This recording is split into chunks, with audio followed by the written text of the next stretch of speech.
E aí, pessoal, sejam todos muito bem-vindas, muito bem-vindos à nossa aula de abertura da repescagem do nosso exame 44.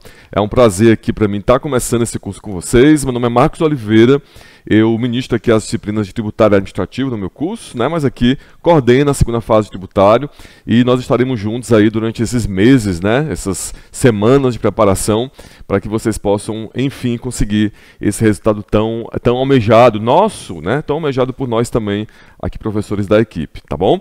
Bom, eu sei que se você está vendo essa aula, que você não passou, e logicamente que quando a gente não obtém êxito em algum projeto nosso, isso é motivo de chateação, a gente fica triste, frustrado, mas eu preciso dizer para vocês que muitas vezes a repescagem é uma excelente oportunidade para a gente evoluir.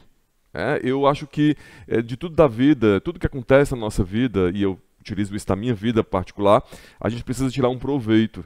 E a repescagem talvez seja uma oportunidade da gente melhorar ainda mais tecnicamente. É claro, o ideal, o que a gente busca aqui sempre no curso, toda a equipe do meu curso, é batalhar o máximo possível para que vocês sejam aprovados de primeira. A gente existe para isso, a nossa função é essa. Mas quando não rola, quando não dá, a gente precisa primeiro identificar o que houve, e a gente vai conversar bastante hoje sobre isso, o que aconteceu para que a sua aprovação não viesse de primeira, mas também utilizar isso a nosso favor. E eu tenho muitos alunos, gente, que não passaram de primeira, que foram para a repescagem e conseguiram evoluir tecnicamente, porque na repescagem você vai rever os conteúdos e chegaram na advocacia muito mais preparados. Porque quando a gente vê a mesma coisa mais de uma vez, a tendência é que a gente consolide esse conhecimento melhor. E por que não utilizar esse momento para isso? Por que não utilizar a repescagem para melhorar, para evoluir tecnicamente e chegar na advocacia já, falta pouco, melhor? Então eu queria fazer esse convite a vocês, ao invés de a gente ficar só entristecido para baixo por não ter conseguido passar, a gente tentar fazer isso, esse exercício de humildade, porque isso é humildade sobretudo, e tentar utilizar esse momento de maneira proveitosa a nosso favor. Eu faço isso muito na minha vida. Eu tive, alguns de vocês conhecem, há alguns anos, há 10 anos, eu tive um problema de saúde muito grave e naquele momento eu tive que passar um ano afastado. Passei um ano em tratamento. E naquele momento eu utilizei esse tempo para melhorar, para me melhorar. Não tecnicamente, porque não era o caso, mas eu aproveitei aquele momento, gente, para fazer coisas que eu não fazia, para fazer coisas que eu sempre quis fazer e nunca tive tempo. Então, eu utilizei a meu favor aquele momento de dor, aquele momento de parada. Às vezes a gente precisa parar também para pensar um pouco sobre isso. Então vamos combinar aqui logo no primeiro encontro, sem, enfim, achar que é lindo a repescagem, na verdade não é bem isso que a gente está dizendo, mas utilizar a nosso favor esse tempo que nós teremos juntos, tá bom? Eu faço parte da equipe, eu coordeno a equipe da segunda fase de tributário, meu nome é Marcos Oliveira, eu já falei para vocês, mas tem um monte de gente trabalhando aqui comigo. Tem o professor Darlan, tem a professora Carol, daqui a pouco eu apresento a equipe, fora os professores assistentes, que eu também vou nomear para vocês, e a gente está junto para isso, tá bom? Bom, nós temos uma comunidade no WhatsApp, eventualmente se você não está ainda nessa comunidade, manda para mim uma mensagem no Instagram, eu vou colocar aqui meu Instagram para vocês. Meu Instagram é @MarcosAureliofreitas, ok? Então, se você não tiver na nossa comunidade ainda, me manda uma mensagem no Instagram e aí eu mando para você o link lá, o QR Code, na verdade o link, da nossa comunidade. É muito importante que você participe dessa comunidade durante o curso, primeiro porque a gente vai tirar dúvidas lá, eventualmente, também a questão de comunicar o que está acontecendo no curso, por exemplo, simulados, provas simuladas, enfim, a gente vai lá sempre se comunicando, para que você possa acompanhar o curso direitinho, embora tudo o que acontece durante o curso vai estar no cronograma do curso e também vai estar nos avisos da rota. Então é muito importante que você esteja atenta aos avisos que aparecerem na rota de vocês, beleza? Bom, vamos começar. Então hoje a nossa aula de abertura de repescagem. Aqui eu trouxe para vocês a nossa equipe, que é composta por mim, professor Marcos Oliveira, que coordeno essa equipe, e junto comigo dois brilhantes professores, a professora Carol Macaubal e o professor Darlan Barroso. A Carol e o Darlan, eles entram basicamente na parte de recursos Então, recursos vocês verão com a Carol e com o Darlan. E o Darlan também leciona o mandado de segurança, a petição inicial do mandado de segurança. As outras petições iniciais, embargos, anulatória, repetição de indébito, petição avulsa também, intermediária, né? Petição simples, a exceção de preservatividade, sou eu que ministro, tá? Então a gente se divide aí na parte processual. Uma parte das peças fica comigo, uma parte das peças fica com o Darlan e outra parte das peças fica com a Carol, tá bom? Bom, por trás disso tudo, né, na verdade, nos ajudando, nos auxiliando vorazmente, no bom sentido, nós temos uma equipe de professores assistentes. Então nós temos lá o Gilberto, a Karina, a Andréia, o Leonardo e a Tami, que ficam na retaguarda nossa, eventualmente tirando dúvidas, fazendo laboratórios, né, o Giba e o Léo, eles fazem laboratórios de peça. Então, é uma equipe muito grande, tá, gente? Aos poucos vocês vão conhecendo essa equipe. Se você já fez aqui segunda fase no meu curso, você já deve conhecê-los, certamente, pelo menos em uma outra oportunidade. E é isso, tá bom? Então, não somos só nós três que compomos a equipe. Existe toda uma equipe aqui por trás, fora, claro, a equipe pedagógica, a equipe técnica, que também trabalha arduamente para que vocês possam obter melhor resultado, tá bom? É todo mundo aqui conjunto, junto, para que o resultado possa ser entregue para vocês, como está sendo feito hoje. No curso, a gente vai ter algumas coisas importantes.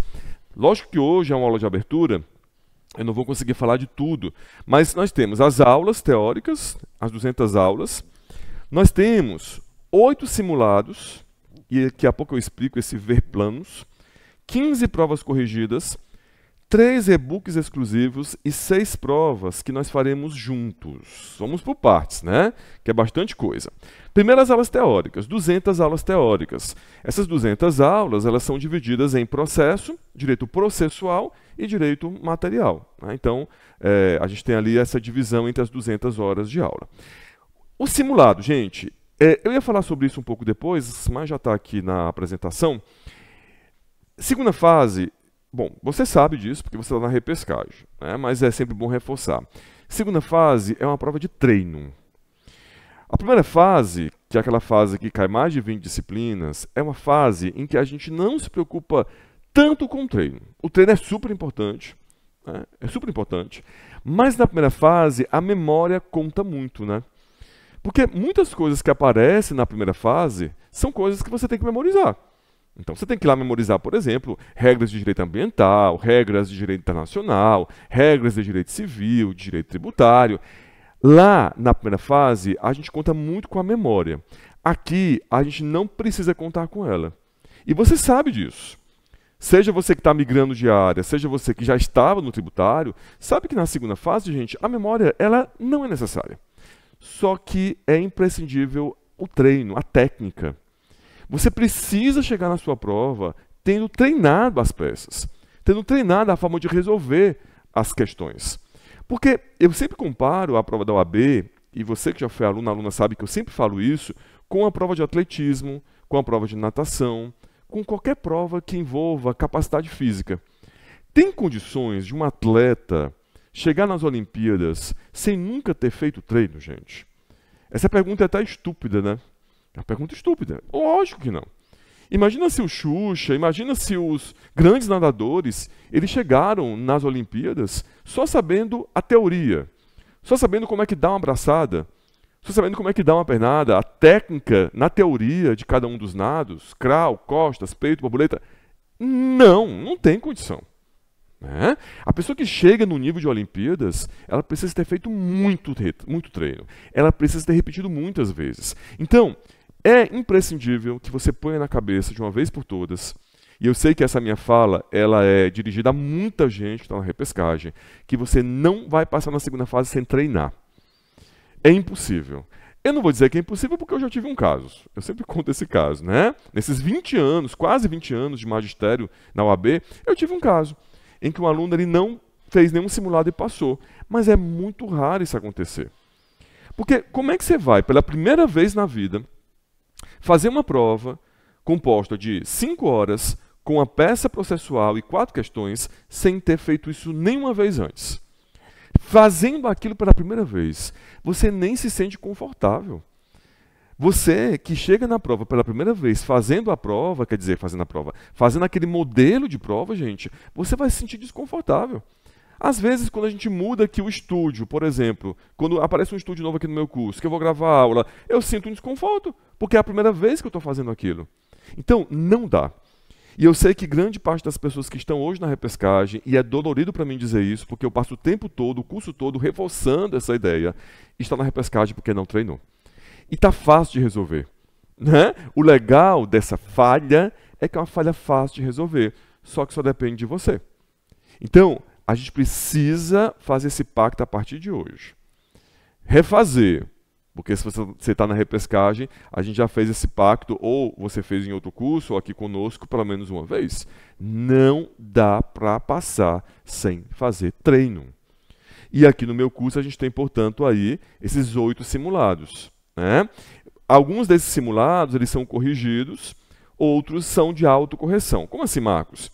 Vai depender do plano que você aderir. Você, quando entra lá no meu curso, você talvez já tenha comprado o curso, né? Quando você entra no meu curso, você tem 3 tipos de planos. Eu confesso que agora eu não me lembro exatamente as palavras, né? Mas tem, por exemplo, o imersivo, o básico, eu não lembro. Confesso para vocês que eu esqueci agora os nomes. Mas dependendo do plano que você adere, você vai ter uma parte dos simulados corrigidos, todos os simulados corrigidos, ou nenhum simulado corrigido. Esse plano, o básico, que nenhum simulado é corrigido, não é que você não vai corrigir. Né? Você vai corrigir, mas você não vai ter um professor corrigindo. E aí nos outros planos, são 3 planos, né? Nos outros planos você vai ter ou a parte dos simulados corrigidos ou todos os simulados corrigidos. E na correção, gente, seja a sua própria correção, seja a correção do professor, é fundamental que você veja o que você errou. Porque a gente percebe que tem muita gente que faz os simulados, quando faz, né, enfim, é uma preocupação muito grande minha, mas quando faz os simulados, acaba se preocupando só com a nota. Ah, Marcos, eu tirei 5, eu tirei 6, eu tirei 2, eu tirei 8. Tá, mas o que é que você errou? Porque eu entendo, eu penso, e isso é da minha vida também, que a gente aprende com os erros. Eu me lembro que quando eu estava fazendo concurso, né, eu sou procurador desde 2008, e antes fui analista, mas quando eu estudava para concurso, era nos erros que eu focava.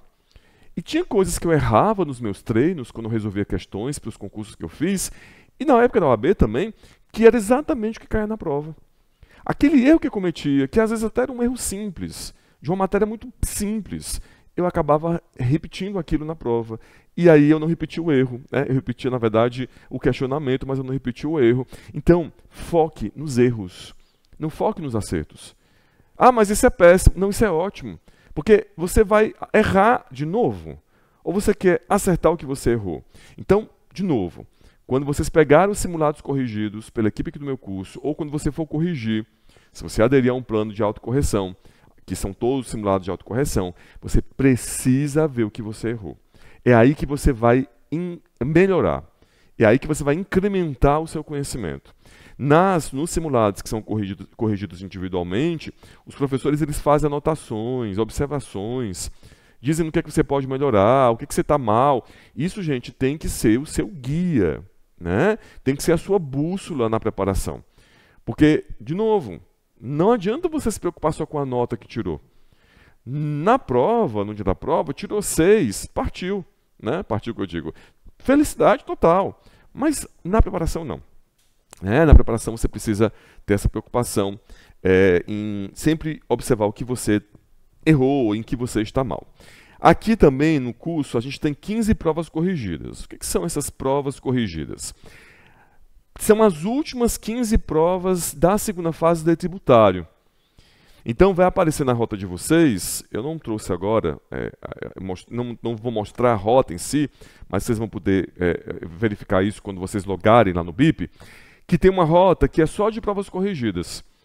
E aí você vai ver lá as últimas 15 provas, os últimos 15 exames corrigidos, ou por mim ou por algum professor da equipe, professor ou professora da equipe. Então, se você, por exemplo, quer ver lá o que caiu no exame 42, por exemplo, ou no exame 43, que foi a apelação, né? No 42 foi a anulatória e no 43 foi a apelação. Ah, mas como é que caiu? Como é que apareceu? Se você quiser relembrar ou se você nunca viu, né? 43 você deve ter visto, a não ser que você venha de uma outra área. Mas você quer ver lá como foi cobrado no 42. Você vai lá na rota e procura a correção do exame 42. Aí vai ter um bloco corrigindo a peça, mostrando, corrigindo passo a passo e mostrando a estrutura da peça e também corrigindo as questões, tá bom? Então, faça isso. Isso também faz com que você adquira conhecimento, muito mais conhecimento. Na prova passada, teve um aluno que ele fez isso e foi muito bom o resultado dele. Ele fez um passeio na prova, foi muito legal. A dedicação dele realmente foi uma coisa elogiável, né? Foi algo elogiável. E acabou que ele fez uma excelente prova. Então, tem que ver também, tá bom? Essas provas corrigidas anteriores. Tem os e-books também, que vocês vão ter disponibilizados com algumas questões. E nós temos, vocês vejam que aqui tem assim, ó, 6 provas, faremos a prova juntos. Antes a gente chamava isso aqui de prova simulada. Acho que tiraram porque confundia com os simulados, né? O que são essas 6 provas juntas, gente? Essas 6 provas juntas, elas são provas que nós fazemos juntos. Ah, Marcos, então isso é um simulado? Não. O simulado você faz sozinho, sozinha. Você vai receber lá, vai ter os dias certos, vocês vão receber o cronograma das aulas de vocês, aí vocês vão ter lá os dias dos simulados. Isso varia de curso a curso, mas geralmente às sextas-feiras ou terças-feiras. Você vai receber o simulado e vai fazer. Vai fazer em casa, sozinho, dentro das 5 horas de prova. Daqui a pouco eu vou falar também um pouquinho sobre isso. Essas 6 provas simuladas, né, que eu não estou mais chamando, não é mais para chamar prova simulada, mas enfim, essas 6 provas aqui são 6 provas simulados mesmo, só que nós fazemos juntos. Então a gente vai pegar essa prova como se fosse um dia da prova. Como se eu estivesse ali do seu lado, sentado, cadeira junto com cadeira. Vamos ler, grifar, fazer rascunho, fazer esqueleto, elaborar a resposta da peça. Pesquisar, vamos no Vademecum, daqui a pouco vamos falar também sobre material. Aí depois, as 4 questões. Lendo, grifando, pesquisando, aplicando técnicas, porque aqui no meu curso a gente adota 2 técnicas, a técnica da LPTP e a técnica das peças mestras. Também isso aí é muita coisa para a aula, né? Mas enfim, quem já foi aluno sabe que funciona. Então a gente vai lá, juntos, elaborar a resposta das 4 questões. Por isso que eu não posso chamar isso de simulado. É como se fosse um simulado, mas não é simulado. Por quê? Porque o simulado você faz sozinho, você faz sozinha, no dia lá que aparecer na rota. Aqui não, aqui nós fazemos juntos. Todo exame eu procuro, eu não sei se nesse exame a gente vai conseguir fazer, mas geralmente nos exames a gente procura fazer até com um aluno presencial. Nem sempre eu consigo, né? Por conta da agenda. Mas geralmente a gente consegue fazer com alunos presenciais, tá bom? Vamos ver se nesse exame a gente consegue fazer isso. E é isso, então 6 provas simuladas, né? Não é mais para chamar prova simulada, mas enfim, são 6 provas em que nós fazemos juntos essas provas, esses exames, né? Podemos dizer. Beleza? Então essa é, no geral, a estrutura do curso da segunda fase, tá bom? Aí aqui tem um material que a equipe fez, então tem lá as aulas práticas, né? Simulados inéditos, prova simulada, que não chama mais prova simulada, marcação de VAD, vamos conversar um pouquinho sobre isso, mentoria, gestão das emoções e os professores especializados, né? Altamente experientes aí no exame de ordem, beleza? Aqui, gente, eu coloquei para vocês também, isso aqui vocês encontram lá no site do meu curso, tá? Tem os dados principais aí do nosso curso. Aqui até eu vi agora que tem as modalidades. Ó. Nós temos o essencial, o avançado e o imersivo. Lembra que eu falei agora há pouco que eu tinha esquecido os nomes? Só lembrei do imersivo, né? O avançado, o presencial e o imersivo. O essencial é o plano que você pode aderir que não tem prova e não tem simulados corrigidos. Ok? Não tem simulados corrigidos. O avançado, parte dos simulados são corrigidos. E no imersivo, todos os simulados são corrigidos. Então, vai depender aí da sua opção. Pode ser que você opte pelo imersivo, pelo avançado, pelo essencial. Eu sempre recomendo que você opte por um plano que tenha pelo menos parte dos simulados corrigidos. Tá bom? Ah, Marcos, mas eu já fiz a prova, enfim, já fiz aqui meu curso, já tive muito simulado corrigido. Deu para mim. Eu acho que para mim é suficiente eu fazer, olhar o gabarito e conferir. Não tem problema. A gente está aqui com todas as possibilidades. Ou então eu não quero que, não faço questão que corrija o meu simulado. Eu mesmo já tenho experiência e vou corrigir. Não tem problema. Agora, se você vem de outra área, e eu sei que tem muita gente saindo de outras áreas, trabalhista, por exemplo, e vindo para tributário, porque tributário é uma área muito boa, as pessoas têm medo da segunda fase de tributário, né? Mas mal elas sabem que é uma das melhores áreas de fazer prova, porque o conteúdo a gente consegue ver tudo.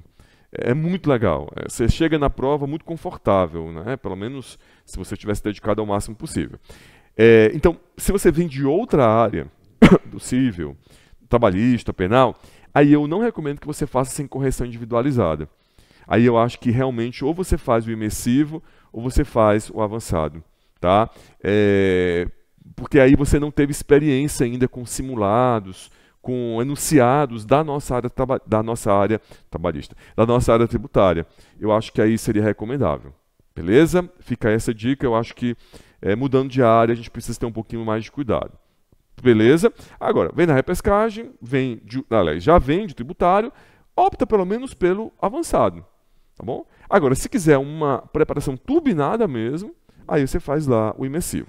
O legal do imersivo, e aqui está a conquista do imersivo, não é a conquista que eu quero falar, mas está o tesão do imersivo, né? O X da questão do imersivo.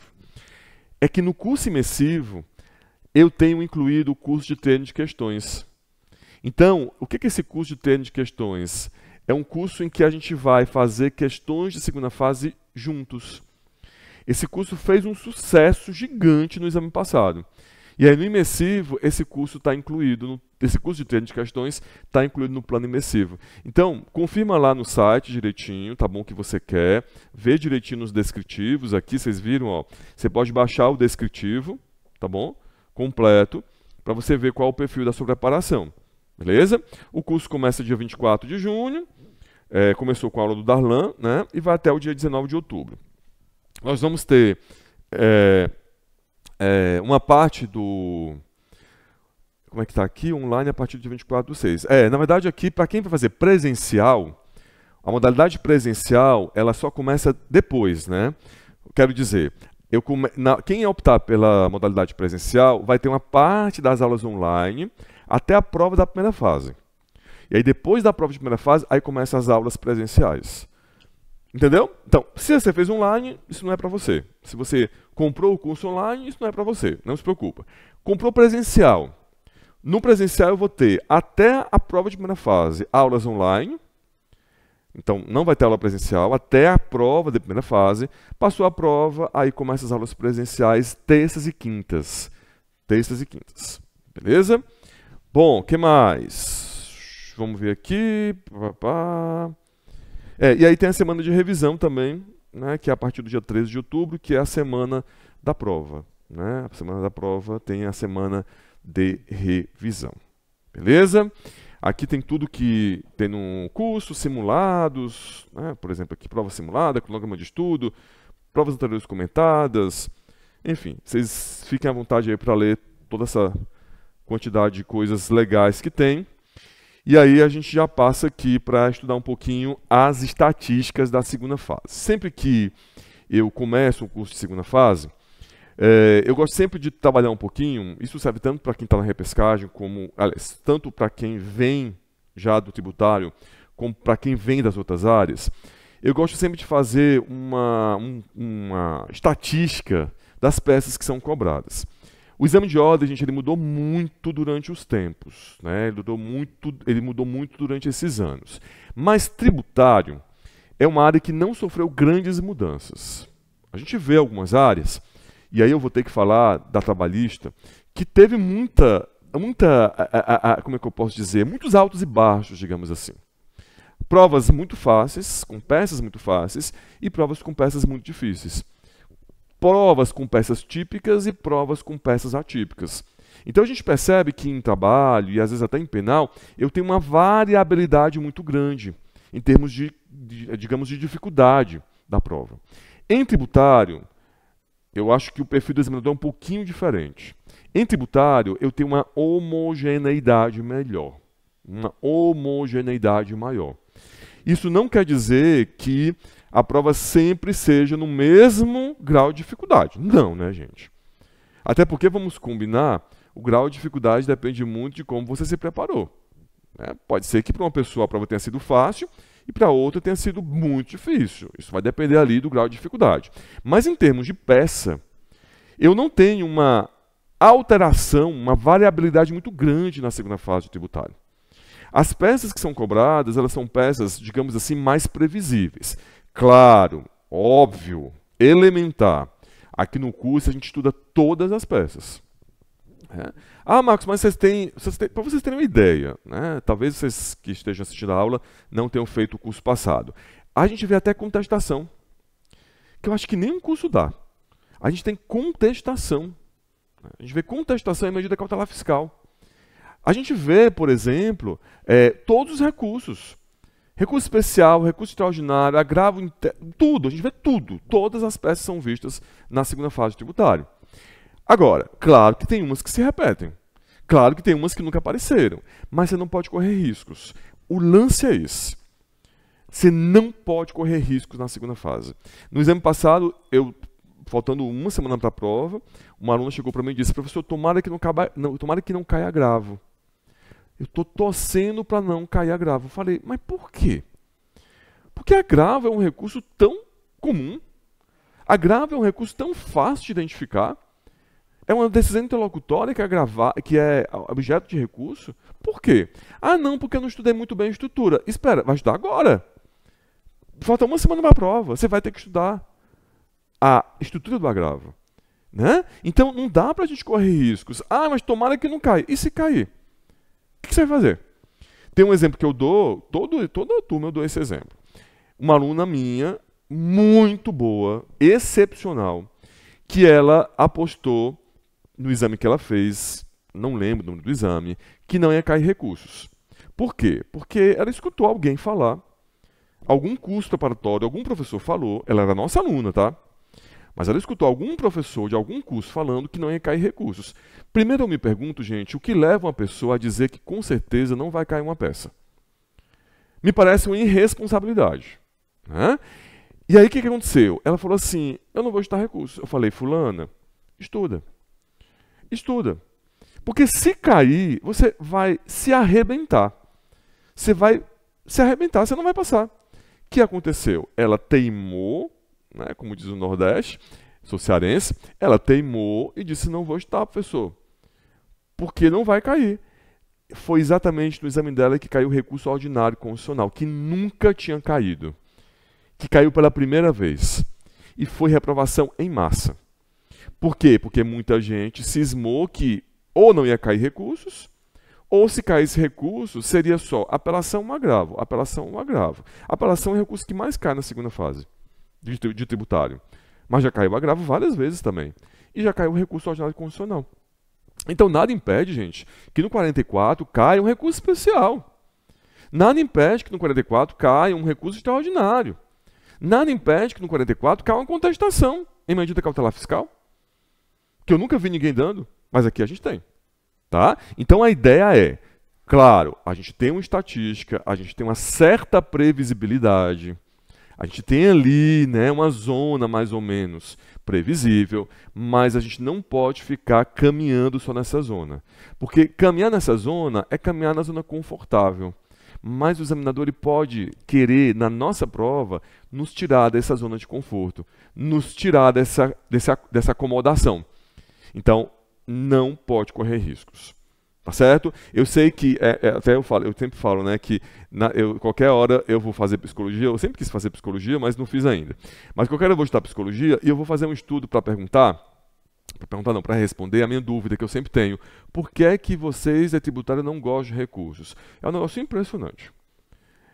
Se eu pegar 10 alunos de tributário, 9 vão dizer assim, odeio recursos. Eu sempre me pergunto por quê? Nunca descobri. Porque a peça mais fácil da segunda fase é a peça de recurso. Porque no recurso você já tem as teses do enunciado. Nas petições iniciais e na petição simples da exceção de executividade, você não tem as teses. Você vai ter que criar essas teses. Nos recursos você já tem as teses prontas do enunciado. Então não há nada mais fácil na parte dos fundamentos jurídicos que um recurso. tomem cuidado. A gente vai ter que fazer uma quebra de bloco agora, e aí no próximo bloco eu vou mostrar para vocês as estatísticas de peça e também em seguida as de questões. Lembrando que a prova é composta de 2 partes, né? Então, segura aí que daqui a pouco a gente está de volta.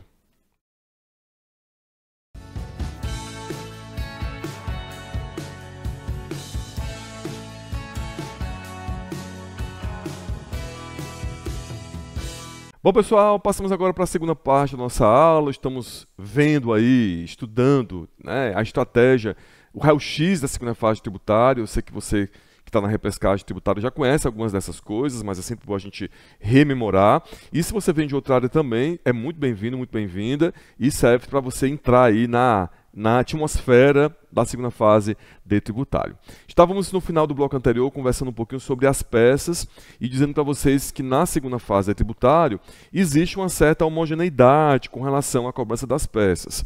Por isso que sempre que eu trago essa estatística de peças, eu gosto de reforçar a ideia de que há possibilidade de mudanças. Não é porque a gente tem um cenário mais ou menos tranquilo hoje que a gente pode dizer que ele vai continuar. Pode ser que no próximo exame a GV queira encrencar na peça de tributário. E a gente precisa estar preparado para isso. Em qualquer situação, para qualquer peça, nós precisamos estar preparados. Tá bom? Então aqui eu trouxe para vocês essa estatística. Eu não vou ficar lendo tudo, né, peça a peça, mas vamos trabalhar com recurso, por exemplo. Por exemplo, recurso, gente, caiu no 43, caiu no 42, caiu no 38. Então veja que aí nos 6 últimos exames, recurso caiu 3 vezes. Tivemos recurso no 35, no 33, no 32, no 30 e no 26. Ou seja, recurso é uma peça altamente cobrada na segunda fase. E se formos identificar qual recurso... Aliás, no 28 também, desculpa. No 28 também, que foi o recurso ordinário, que eu falei para vocês. Então, se a gente parar para pensar, né, por exemplo, do 26 ao 35, caiu mais recurso do que a petição inicial. Caiu a petição inicial no 27, que foram os embargos, a última vez que caiu embargos. No 29, o MS preventivo, coletivo preventivo, e a anulatória no 31. O resto foi só recurso. E no 34 a anulatória. Então caiu 4 vezes inicial e 4 vezes, né? Isso, 4 vezes inicial e 6 vezes recurso, do 26 ao 35. E aqui, do 36 ao 43, aí deu uma melhorada assim, né? Uma sopesada. 3 vezes recurso e 1, 2, 3, 4 vezes petição. A ação de repetição de débito, anulatória IMS, petição inicial. Então aqui a gente tem a petição inicial, aliás, aqui, né? Petição inicial, petição inicial. E aqui a gente tem, na exceção de pré, uma petição simples. Uma petição simples. Daqui a pouco eu vou falar também um pouquinho com vocês sobre isso. Os temas que são cobrados, muita coisa envolvendo princípios, espécies tributárias, imunidades tributárias. Né? E aí vem um detalhe. E aí vem algo que eu sempre gosto de conversar com quem está na repescagem, principalmente. Inclusive depois tem essas perguntas aí, algumas perguntas para a gente responder, mas já vou antecipando. É muito comum, gente, em qualquer área que seja, não é só na área tributária, o aluno ele negligenciar o direito material. É muito comum na segunda fase o aluno ele ficar muito focado na peça. Se preocupar muito com a peça, sim, tem que se preocupar, porque se você errar a peça, você zera a prova, zera, né, a parte da peça, e não tem jeito. Né? Você não tem como passar.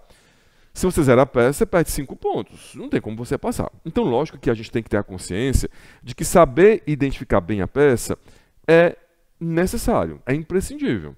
E a gente sabe que na segunda fase do tributário, aqui, na nossa segunda fase, identificar a peça é a coisa mais fácil do mundo. Na primeira aula do curso regular, quando a gente começar lá, depois da prova de primeira fase, que é a parte regular do curso, na primeira aula a gente faz a linha do tempo e já consegue identificar todas as petições. Todas as petições iniciais. E também a exceção de executividade. Então, é um trabalho que não tem complexidade. É um trabalho quase que receita de bolo, acertar a peça na segunda fase. Só que a gente capenga nas questões no direito material. E lembra, o direito material ele compõe mais de 50% da prova. as 4 questões, com algumas exceções, porque algumas questões acabam trazendo o processo, né? Isso caiu no 43, por exemplo, a parte da execução fiscal, mas em grande parte das situações são questões de direito material.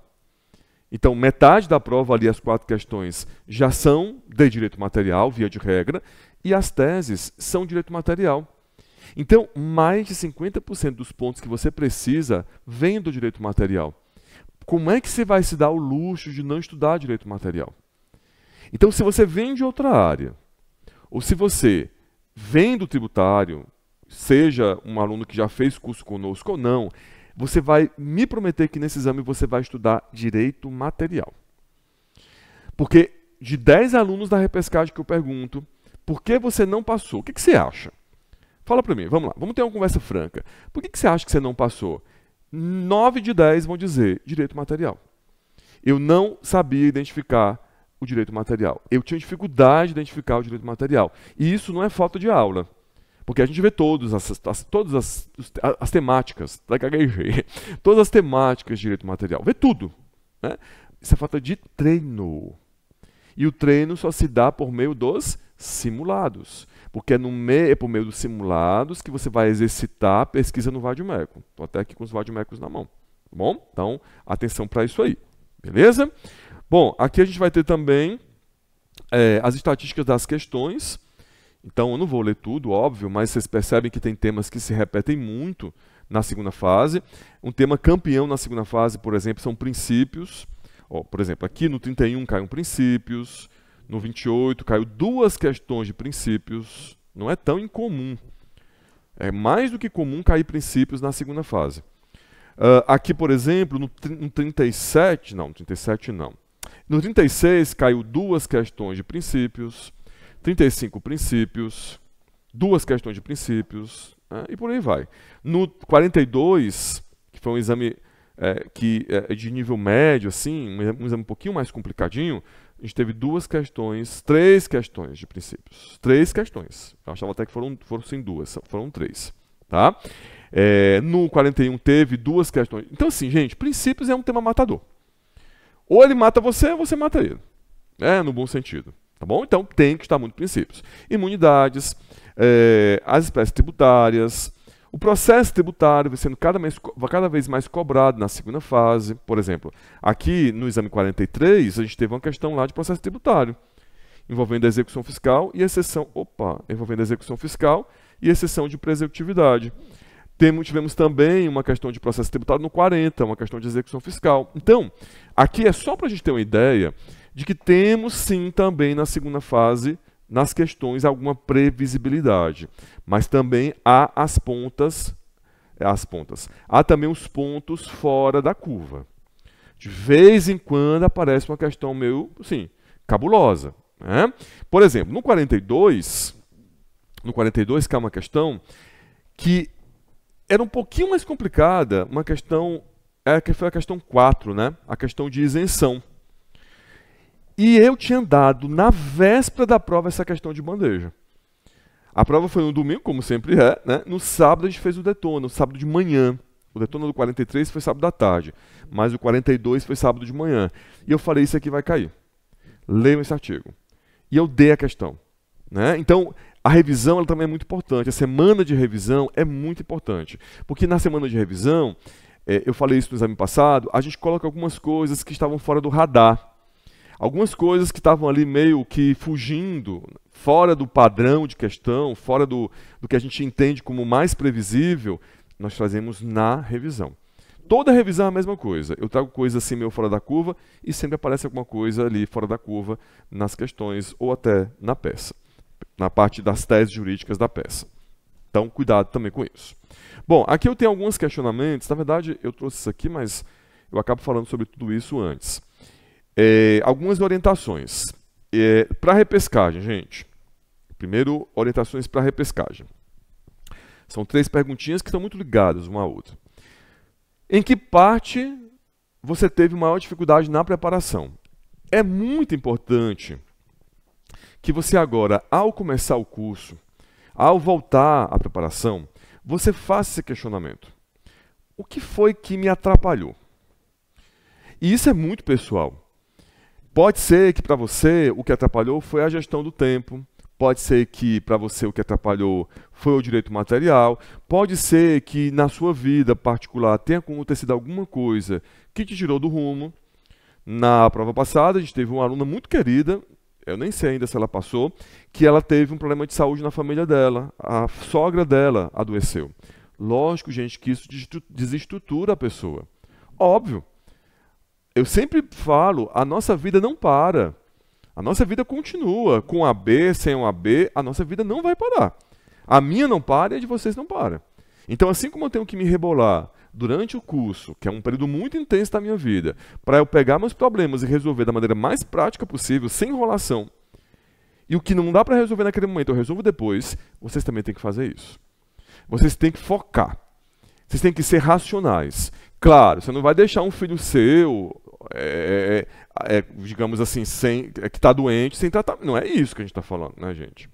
Tem questões que são vitais na vida da gente. Saúde, paz, né? Então tem coisas que não dá para a gente negligenciar. Mas tem coisas que dá. Tem probleminhas que a gente acabam surgindo na nossa vida, na nossa trajetória, que a gente consegue resolver um pouquinho depois. Então foquem na preparação de vocês. E se perguntem nesse momento, o que aconteceu? Por exemplo, eu tive aluno no exame 42 que tinha muito conteúdo, que sabia muito pesquisar no Vademécum, só que demorava muito. A pessoa tinha o conteúdo, muitas vezes ela sabia a resposta da questão, ela até alcançava a pesquisa do Vademécum, mas ela demorava muito a fazer isso. E aí, no meio do curso, eu perguntei assim, escuta, você está fazendo simulado? Aí a pessoa, né, era um aluno, ele meio que assim, ficou envergonhado, sei lá, meio constrangido, eu falei, não. Ele falou, não. Então você tem que começar a fazer. Porque você tem que ter manha. Você tem que ter time. Você tem que ter tempo de prova. Você não vai poder fazer a prova em 6, 7 horas. A prova tem que ser feita em 5 horas. Então você tem que se treinar para fazer a prova em 5 horas. Por isso que a prova de segunda fase não é uma prova de conteúdo. Percebe que não é uma prova de conteúdo? É uma prova de técnica.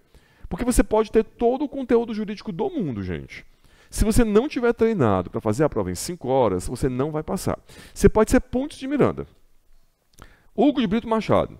Os dois já faleceram, obviamente, né? Você pode ser qualquer tributarista que seja. Se você não tiver treinado para fazer em 5 horas, você não vai passar. Então, volto de novo. Sou repetitivo às vezes, chato, né? Mas volto ao começo do nosso encontro. Não negligencie o treino. Ah, mas o meu problema não foi o treino. O meu problema foi, sei lá, direito material. Mas aí o que aconteceu com o direito material? Você não viu as aulas de direito material? O que aconteceu? Você não conseguiu ver todas as aulas, você escolheu alguns temas. Então, esse momento é um momento de questionamento, de autorreflexão. E aí, cada um de vocês vai ter que fazer isso individualmente, porque é a partir dessa autocrítica ou dessa autoindagação que vocês vão conseguir identificar a falha que vocês cometeram e vão seguir a preparação de vocês. E pode ser também, eu gosto sempre de falar isso, pode ser que você não tenha se equivocado em nada. Pode ser que tenha acontecido alguma coisa que te desestabilizou no dia da prova, por exemplo. Tive um aluno, como eu dou lá há muitos anos, né, há mais de quase 20 anos, então eu tenho muitos exemplos. Eu tive um aluno que ele estava super preparado. Ele tinha sido meu mentorando. Nossa, me deu um branco agora o nome dele. Esqueci. Ele foi faz um tempinho já. Ele foi meu mentorando, o cara estava afiadíssimo. No dia da prova, ele mora no interior aqui de São Paulo, no caminho da prova ele bateu o carro. Gente, ele não passou. A pessoa que bateu o carro e vai fazer a prova em seguida, ela tem que ter um controle emocional muito grande para poder conseguir fazer essa prova. Porque a pessoa se chateia, fica preocupado, como é que vai resolver, às vezes envolve outras situações. Então, tem coisas que fogem do controle, não é verdade? Tem coisas que você vai poder, eventualmente, que Deus o livre enfrentar, que vão fugir do seu controle. Então pode ser também que você, eventualmente, tenha feito tudo corretinho, tenha treinado, tenha estudado direitinho, mas aconteceu alguma intercorrência que te fez tirar da linha. E isso é da vida. Não dá para a gente ficar se culpando, se martirizando por isso. Então, segura a onda, fica tranquilo, tranquila nesse exame que vai dar certo. pensa sobre isso. Seria aí um momento de autorreflexão. Aí o ponto 2 é qual o principal motivo da reprovação, tem tudo a ver com o que a gente está falando, né? Tempo, direito material, identificação da peça. Tem que pensar sobre isso. E durante a preparação, se houve treino, também já conversamos sobre isso. Tudo isso aqui, esses 3 questionamentos, essas 3 perguntas estão muito ligadas uma à outra. Orientações gerais. Agora essa orientação aqui ela vale para qualquer pessoa, tanto que está na repescagem, como para quem não está e eventualmente quem vem de outras áreas. Escolha do material. Com quais materiais a gente trabalha aqui na segunda fase? Nós trabalhamos na segunda fase com esse kit de materiais. O vadinho, que é esse VAD aqui. Deixa eu colocar aqui de outra cor. O vadinho, que é esse VAD pequeno. O vadão e o livro de prática. Eu até trouxe aqui para vocês, deixa eu colocar aqui na câmera de mesa, para mostrar para vocês eles de pertinho. O vadinho é o VAD específico aqui de 3 áreas, administrativo, constitucional e tributário. Esse VAD ele é para essas 3 áreas, lógico que para a gente, né, também, óbvio. Então, esse VAD ele vai trazer os principais pontos de direito material e traz também Código de Processo Civil, mas a gente vai utilizá-lo para a questão do direito material.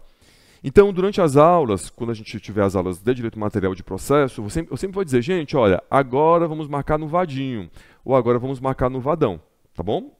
Essa é a ideia.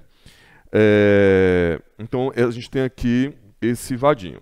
Temos também o vadão, que é o VAD grande, ok? Que é o VAD que a gente marca a parte do processo, e temos o livro de prática tributária. Marcos, eu vou levar o livro de prática? Não, não vai levar o livro de prática, mas esse livro de prática ele é bem legal, porque ele tem todos os modelos de peça. Então, por exemplo, aqui ó, eu abri bem em cima da página 120, que é a exceção de presecutividade. Então, tem aqui o modelo da exceção de presecutividade, o modelo que eu digo não, a teoria primeiro, e depois a gente tem o passo a passo, etc. E aqui depois tem um modelo, ó. Tá vendo, ó?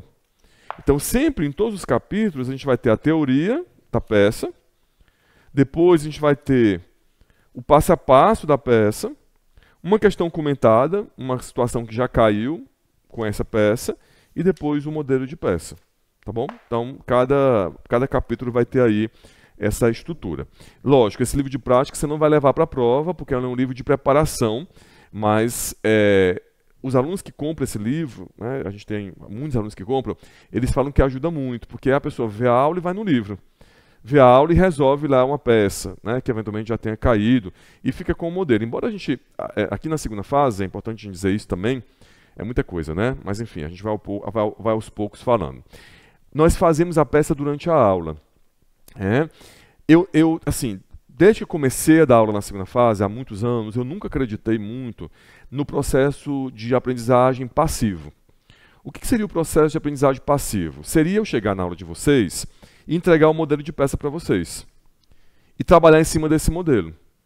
Tem algumas pessoas que fazem assim, e eu respeito, porque cada professor tem o seu método, e se a pessoa adota esse método é porque ela acredita nele, e acredita que ele é de fato mais eficiente. Tá? Mas eu prefiro o processo ativo. Então, eu não entrego para vocês na aula, a princípio, um modelo da peça. Por quê? Porque se eu entregar o modelo da peça, o que vai acontecer? Vocês não vão fazer. A maioria, pelo menos. O que eu prefiro fazer? Em cada aula de peça, eu construo a peça junto com vocês. Mas é construir mesmo, tá? Desde o endereçamento, passando pelo preâmbulo, passando pelos fatos, cabimento, tempestividade, legitimidade, fundamentos jurídicos, tutela, pedidos, encerramento. E a gente vai ver que as petições iniciais, que é a parte com que eu mais trabalho aqui na segunda fase, é tudo igual, né? A teoria das peças mestras, ela tem essa vantagem, a gente adota aqui essa teoria. Então, a gente não vai decorar vários modelos de peça. Não. A gente vai decorar não, né? Não é decorar. A gente vai aprender o modelo de petição inicial, que eu gosto de chamar de guarda-roupa. E aí a gente constrói um guarda-roupa, e em cada aula que a gente vai vendo de peça, a gente vai só colocando ou tirando gavetas. Marcos, como assim? Porque se eu pegar embargos, anulatória, declaratória, repetição de indébito, gente, é tudo petição inicial. É tudo igual. Tudo igual, aspas. Né? Tudo igual, aspas. Tudo igual porque tem a mesma, todas essas peças têm a mesma estrutura. Você pega lá, se você tira uma fotografia de qualquer uma dessas peças, você vai encontrar uma mesma estrutura formal nessa peça. O que vai mudar é que algumas peças têm algo a mais e que outras não têm. Então, por exemplo, para vocês entenderem, se eu tenho uma repetição de indébito tributário, eu vou ter que colocar lá um tópico de tempestividade. Eu chamo isso de gaveta. Então, eu já tenho o meu guarda-roupa. Só que quando eu vou construir a peça, eu vou colocar uma gavetinha ou uma caixinha, né? Tanto faz, uma gavetinha da tempestividade. Porque a ação de repetição de indébito ela tem um prazo para ser feita. 5 anos. Então, o examinador vai querer saber se você sabe disso. Ele vai querer saber se você tem conhecimento disso. Se eu tenho, por exemplo, um mandado de segurança coletivo, no meu guarda-roupa, eu tenho que colocar uma gavetinha da legitimidade ativa. Porque não é qualquer pessoa que pode impetrar mandado de segurança coletivo. Eu tenho lá os legitimados, né? Na lei e na Constituição. Então, a teoria das peças mestras ela é linda por isso. Porque ela tira aquela ideia de que eu tenho que decorar um monte de peça. Não. Você vai aprender a petição inicial, os recursos. E a petição simples, que na verdade, embora seja uma petição simples, que é a exceção de executividade, é como se fosse uma petição inicial. Não é uma petição inicial, cuidado. Mas tem a mesma estrutura para fins didáticos, pedagógicos da petição inicial. Ou seja, no final das contas, eu tenho basicamente na segunda fase 2 peças. Petição inicial, a petição simples que a gente coloca numa mesma estrutura, mudando algumas coisas, e os recursos, que tem todos a mesma estrutura. O que vai mudar é se eles são recursos de petição simples ou de petição dupla. Então, a peça, gente, é o menor dos nossos problemas. A peça é a menor das nossas dificuldades. Está tudo sob controle. Se você que está na repescagem que foi nosso aluno, você sabe disso. Tá bom? Bom, o que mais? E aí, depois, aqui a gente vai, eu vou falar rapidamente, até porque o tempo está quase esgotado, mas o que é que a gente vai ter aqui na segunda fase em termos de peças? Petição inicial, a gente vai ter a ação anulatória, aqui eu vou colocar abreviado, tá? Mas na aula a gente vai ver completo. Ação anulatória de lançamento tributário, ação declaratória de inexistência de relação jurídico-tributária, o mandado de segurança, seja ele individual ou coletivo, seja ele preventivo ou repressivo, mandado de segurança. Vamos ter a ação de repetição de indébito, a ação de repetição de indébito. Vamos ter a consignação em pagamento, a consignação em pagamento. Vamos ter os embargos à execução fiscal, que também é uma petição inicial. Aí, vamos ter, deixa eu ver se não esqueci de alguma, né? Anulatória, declaratória, mandado de segurança, repetição, consignação, exceção, aliás, embargos à execução fiscal. Com petição simples ou intermediária, a gente vai ter a exceção de pré-executividade. E os recursos, eu não vou colocar todos, mas pelo menos os que mais caem. Nós vamos ter apelação. Nós vamos ter a apelação, que ataca a sentença. O agravo de instrumento, que ataca a decisão interlocutória. Agravo de instrumento, que ataca a decisão interlocutória. E vou colocar também um que caiu já, que eu mostrei para vocês, que é o recurso ordinário constitucional, que vai atacar acórdão unânime que denega mandado de segurança originariamente em tribunal. Não se preocupem, porque hoje é só uma aula, né, para a gente mostrar as peças. Aqui, eu vou até depois revisar esse material. A gente teria que colocar também a contestação, tá? Embora seja uma peça que nunca caiu e que tenha pouquíssimas chances de cair, quase nula de cair, mas não podemos dar sorte para falta de sorte, né?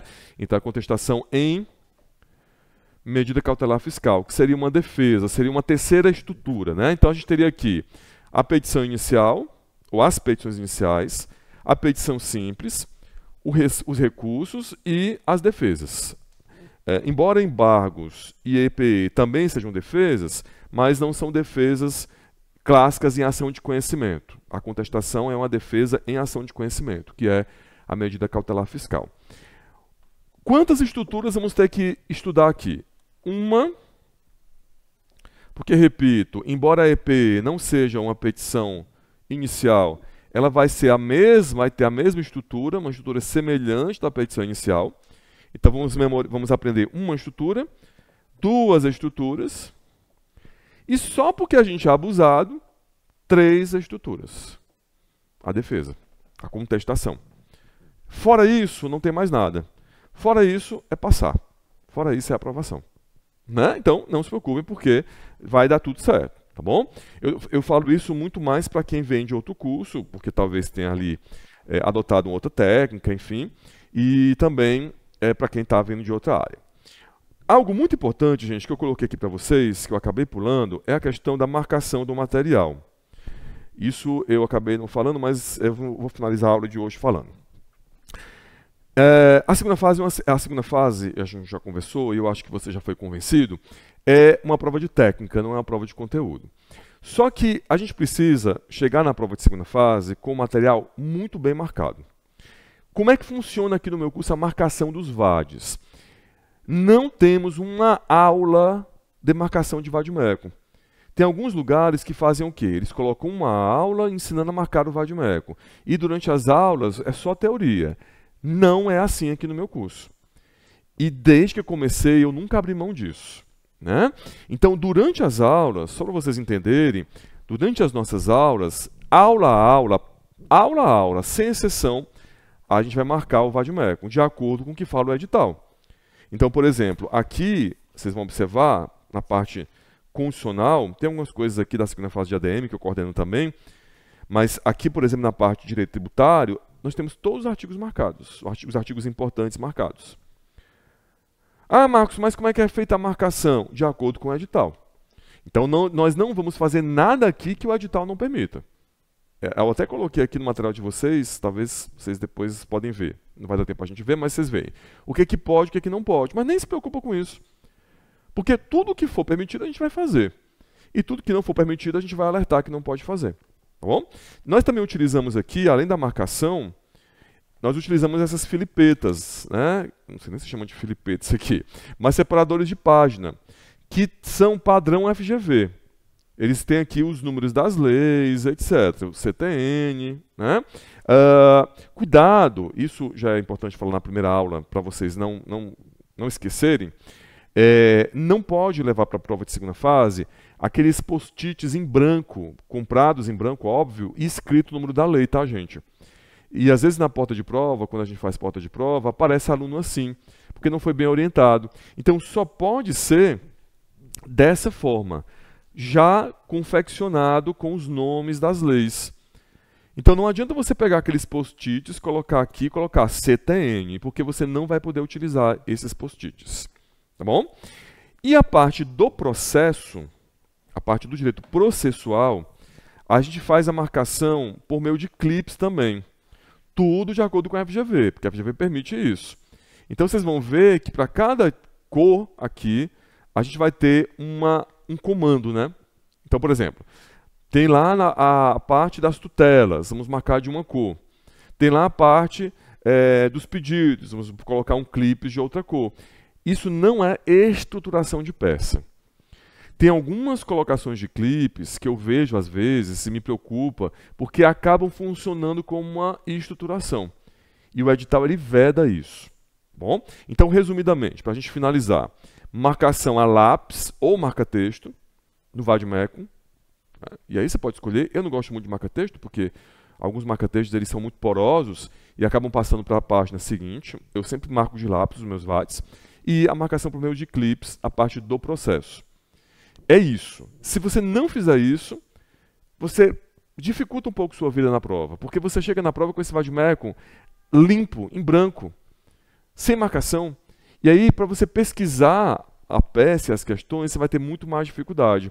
Então a ideia é que você chegue com esse vadimeco o melhor marcado possível, sempre de acordo com o padrão FGV, para você não ter sustos na hora da prova.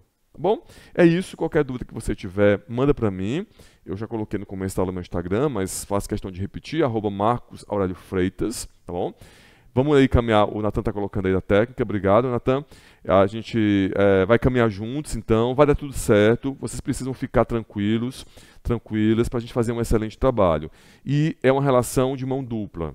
Eu faço aqui o máximo esforço possível e vocês também precisam fazer a parte de vocês. Eu queria terminar a aula com essa fala. É uma relação de mão dupla. Tem que as duas partes fazer. Um abraço em todos e todas, fiquem com Deus e até as nossas aulas. Tchau, tchau.